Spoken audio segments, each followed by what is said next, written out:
go. What is going on, Cover One crew? Welcome back to the show. Hope everybody is good, man. Week number 10 is underway. We had a, off contest on Thursday Night Football between the Panthers and the Bears. Was not necessarily exciting, and we got to talk about players we're going to boom or bust this week here in week number 10.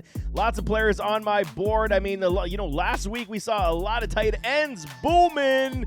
It was good for business that way. First time, I believe it was like 15 to 20 tight ends. Boom, last week. It was actually good for business. Now we got to talk these running backs. Kenneth Walker III.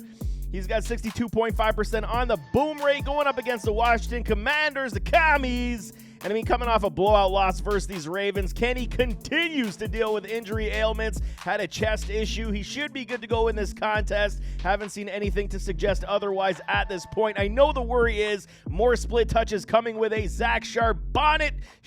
And I mean, okay, it's only because they were limiting the workload. You got to believe outside. I don't foresee Kenny getting splits more than this, outside of, limiting his touches just to protect him in the injury aspect. But I believe, as they continue to move forward, I mean, I don't foresee it being a big problem for the rest of the season outside of Kenny going down with more ailments, man.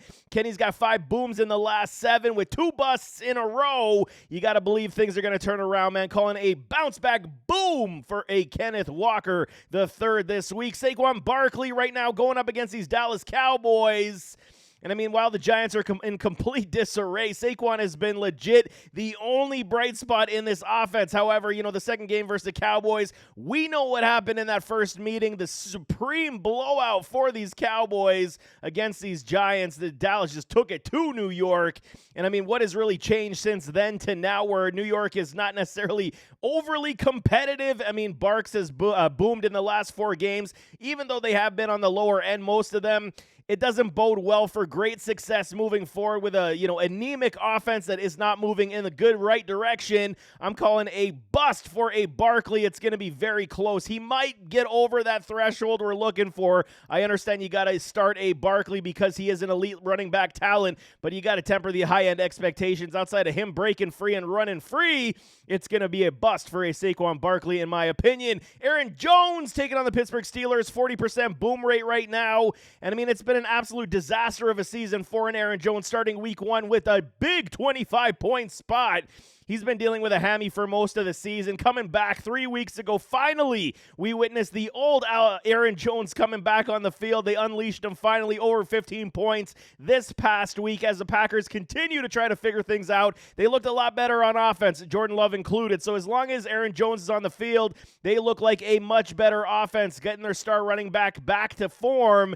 It's very good news. Coming off a boom, I believe it is boom time once again for an Aaron Jones. Bijan Robinson, the big problem we're all talking about, 66.7 on the boom rate right now. We all know there's a clear volume issue going on in Atlanta with Bijan and Coach Arthur Smith. I mean, he's playing us for a fool right now. I don't understand what his problem is. He's given Jonnu Smith goal line touches where Bijan is not seeing basically anything all season long. I mean, it's absolutely terrible what's going on. Completely taking away the top-end appeal from this rookie. I mean, but facing the Cards defense is a wonderful get-right matchup. There's no way this is about load management for a Bijan whatsoever. You got to believe Coach Smith is doing it for some other purpose, and we just don't understand what it is. He cannot deny this all-star running back in this contest. If he does, there's going to be lots of question marks to why you're limiting the volume of Bijan, and he's saying it's a decoy event where he does pull a lot of coverage from other people. I understand that, but how often are you going to continue to do this, especially when you're losing? You're going to have to answer the bell, man. Every week, busting 4 out of the last 7 weeks is not good for Bijan. It's time. This is the matchup we got to believe. Bijan's going to get on track. There's obviously high risk, high reward in this point, but I'm calling big time boom for a Bijan Robinson. Wide receiver time, Devontae Adams, man. This has been a big problem this season. 33.3% on the consistency rate taking on these New York Jets. And I mean, we'll start with superstar Devontae Adams at this point. He is a true elite status superstar. And I mean, his season has completely spiraled downhill in a very big way. No more Jimmy G. You got Aiden O'Connell likely to suit up again in this contest. And the interesting aspect is, how does a guy who ranks number 16 as the wide receiver 16 in all of fantasy football, half PPR, still only get 33% on the consistency rate. He scored what, man? 74.2 points of his 100 in the first 4 contests. In the last 5, it's been 26.6 points and absolutely crippling all of us fantasy managers. It is a big problem facing the stout Jets defense, with Sauce Gardner likely being the shadow cover for a Davante Adams. It does not look good with a rookie quarterback like Aiden O'Connell slinging the ball. This is not good. I don't foresee Adams breaking out of this funk just yet. Bust game once again for a Davante Adams outside of getting into the end zone. I do not foresee a massive game for Davante Adams in this one. Jordan Addison, man, 66.7% on the boom rate, taking on these New Orleans Saints. And I mean, how things change week to week in this NFL. Kirk Cousins goes down with the Achilles. All hope seemed lost for a Jordan Addison as the season was, spiraling down. They're likely going around with Jaron Hall. Then they make the trade for Josh Dobbs, who has 6 boom games this season, mind you, himself.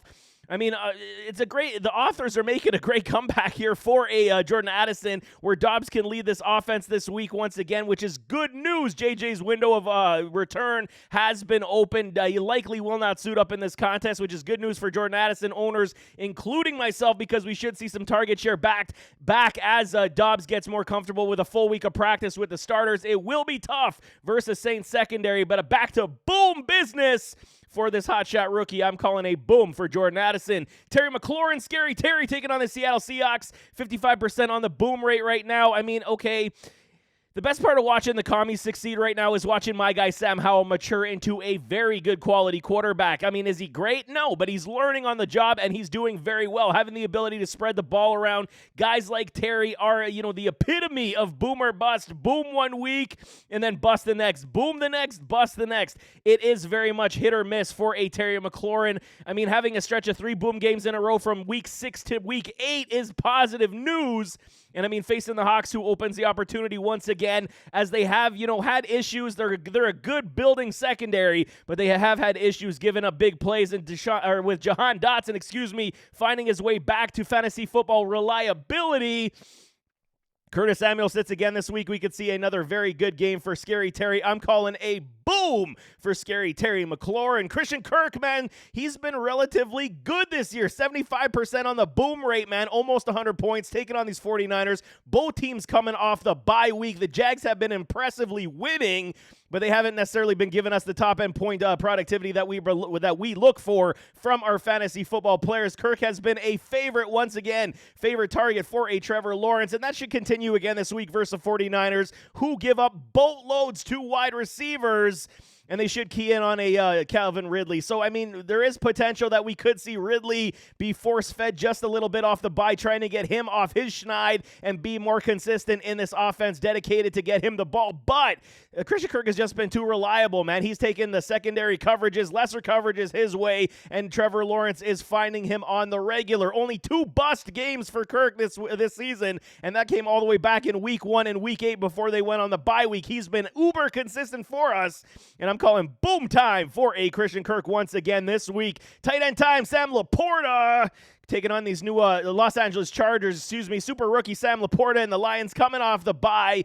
Glorious matchup coming against these Los Angeles Chargers, where the Chargers hemorrhage points to most pass catchers on the best of days, man. The best part of the Lions offense for me is that they're extremely balanced, likely getting David Montgomery back. Finally, we're able to exploit, a Jahmyr Gibbs on the field. Sam Laporta himself has 3 games over 15 points and 2 games over 18, so nothing suggests that this will end anytime soon, because he is that true elite tight end we're looking for. 50% boom rate in the last 4 games is money to me. Fresh off the bye, business is definitely booming for a Sam Laporta. Let's go boom time for Sam Laporta. David Njoku taking on these Baltimore Ravens, 25% on the boom rate. And I mean, the Browns season has been up and down this year, and David Njoku finally saw his usage come his way these past several weeks with Deshaun Watson back under center. 2 boom games. These last 2 weeks were 7 bust games before that. It's been a problem getting him, involved in this offense, but it looks to have turned a corner, and it's another tough task for these Brownies, taking on the Ravens' stout defense, who do look like world beaters right now, and it's a huge divisional showdown, huge divisional contest. You got to believe a TD is the only thing saving Njoku in this one. I'm calling back to bust for a David Njoku this week. I don't like the matchup whatsoever. Dalton Kincaid, Bills Mafia.